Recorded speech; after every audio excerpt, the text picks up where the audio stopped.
30 ఏళ్ల క్రితం అజ్ఞాతంలో ఉండి 6 నెలల క్రితం ఛత్తీస్గఢ్ పోలీసులకు లొంగిపోయిన ఓ మహిళ మావోయిస్టు ఎట్టకేలకు జగిత్యాల జిల్లా కోరుట్లలోని సొంతింటికి చేరారు. కోరుట్ల పట్టణానికి చెందిన పసుల రామరెడ్డి అనే వ్యక్తి 1971లో పీపుల్స్ వారు చేరారు. కొంతకాలానికి అరెస్ట్ అయిన అతను జైలు జీవితం గడిపారు. జైలు నుండి బయటకు వచ్చిన తర్వాత కతలాపూర్ మండలం సిరికొండకు చెందిన వసంత అనే మహిళను వివాహం చేసుకున్నాడు. వీరికి కుమార్తె జన్మించగా భవానీ అని నామకరణం చేశారు.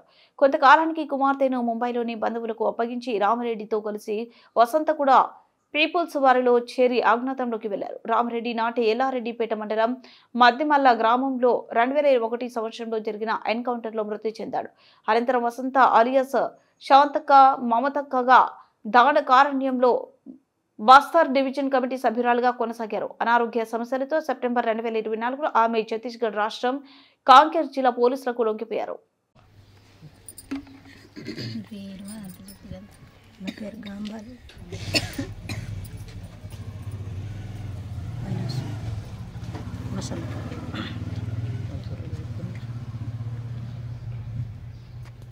నేను నా భర్త తోటి పాటలకు పోయినా సార్. అప్పటి నుంచి ఇప్పటిదాకా నేను పాటలా పనిచేసి లొంగిపోయినా.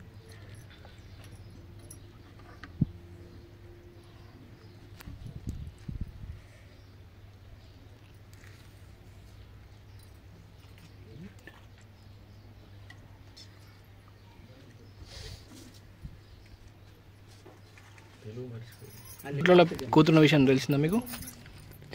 తెలియదు సార్. మరి ఎలా తెలుసుకున్నారు? నా బిడ్డ అక్కడికి కాంకేర్కి వచ్చిన తెలుసు. మీ సొంత ఊరు? సిరికొండ. కొరుట్ల అత్తగారు.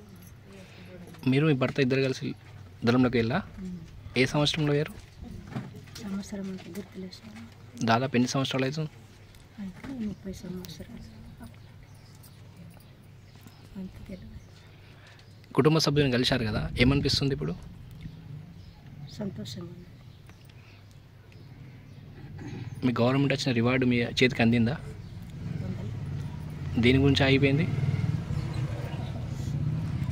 దేని గురించి అయిపోయింది అంటున్నా. ఆధార్ కార్డు అట్లా కావాలి. ఆధార్ కార్డు కావాలని అయిపోయిందా? మీ కూతుర్ని గుర్తుపెట్టారా మీరు?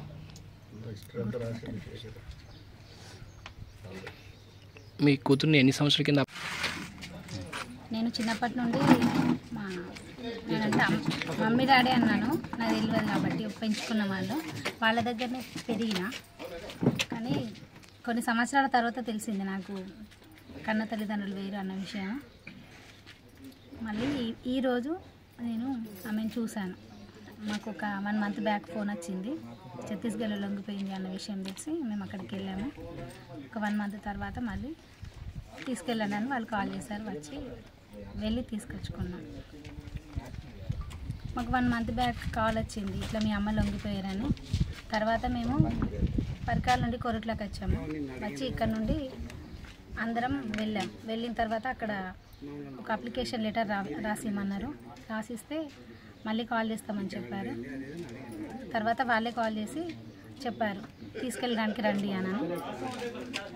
తర్వాత మొన్న 10th రోజు వెళ్ళి